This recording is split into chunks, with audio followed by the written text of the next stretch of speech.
శ్రీమాత్రే నమః.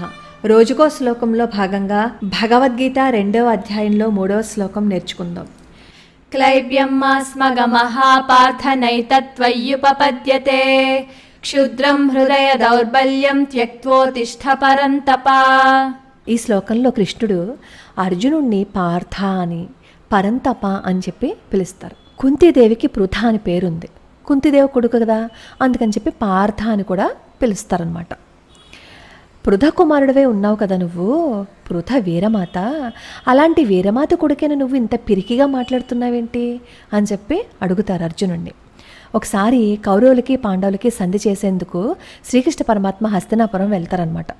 అప్పుడు రాయబారం విఫలమైపోతుంది కదా. తర్వాత కుంతీదేవి దగ్గరికి వచ్చి, అత్త నీ కొడుకులకి ఏం సందేశం ఇస్తావు నువ్వు అని చెప్పి అడిగితే అప్పుడు కుంతీదేవి చెప్తుందనమాట, ఏంటంటే స్వధర్మాన్ని పాటించమని చెప్పు, స్వధర్మాన్ని వదిలేసి అడవులు పాలవటం అంతగా మంచిది కాదు, యుద్ధం చేయమని చెప్పు అని చెప్పి పురుకొల్పుతుంది కుంతీదేవి.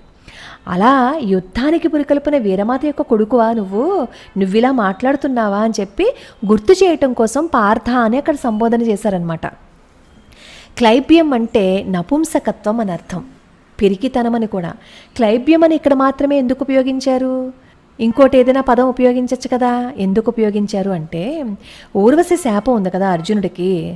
అర్జునుడిని కోరుకుంటే తను తల్లి అని పిలిస్తే నిరాశకు గురయ్యి నువ్వు నపుంసకుడవైపో అని చెప్పి ఆవిడ శాపం పెడితే ఇంద్రుడు ఈ శాపమే నీకు అజ్ఞాతవాసంలో వరంగా వస్తుంది అని చెప్పి అంటారు కదా. అప్పుడు విరాటరాజు కొలువులో వీళ్ళు అజ్ఞాతవాసంలో ఉన్నప్పుడు బృహన్నలుగా అర్జునుడు ఉత్తరికి సంగీతము నాట్యము అవన్నీ నేర్పిస్తూ ఉంటారు కదా. అప్పుడు విరాటరాజు కొలువు మీదకి కౌరవులందరూ దండయాత్రకి వచ్చినప్పుడు ఉత్తర కుమారుడు కబుర్లు చెప్తూ పారిపోతూ ఉంటే పిరికివాళ్ళ పారిపోతావా అని చెప్పి బృహన్నలలా ఉన్నప్పుడే అతనికి వీరత్వాన్ని నువ్వు నోరు పోసావు కదా. అలాంటి నువ్వా ఇన్ని మాటలు మాట్లాడుతున్నావు?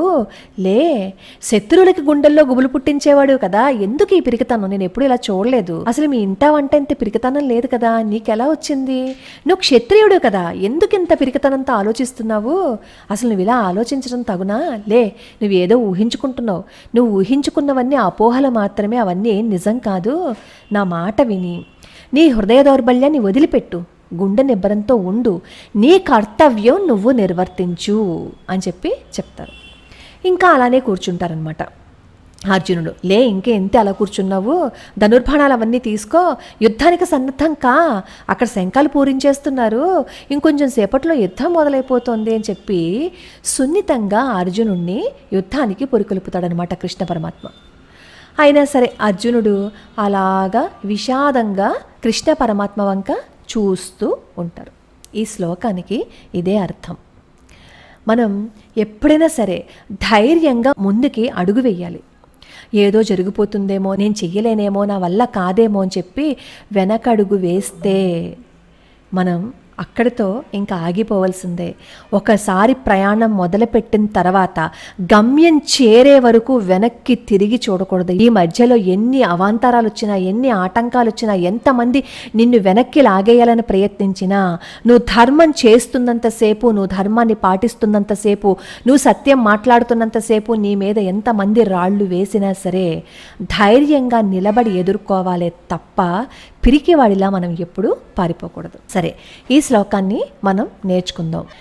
క్లైబ్యం మా స్మగమః, క్లైబ్యం మా స్మగమః పార్థ నైతత్వయ్యుపపద్యతే, నైతత్వయ్యుపపద్యతే.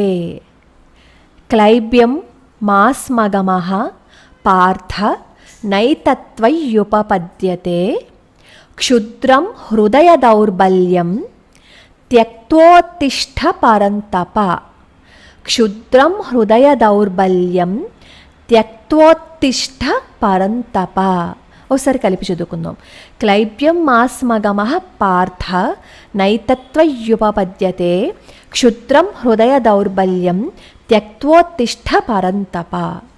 క్లైబ్యం మాస్మగమః పార్థ నైతత్వయ్యుపపద్యతే క్షుద్రం హృదయ దౌర్బల్యం త్యక్త్వోతిష్ఠ పరంతప. రేపు ఇంకొక శ్లోకం నేర్చుకుందాం.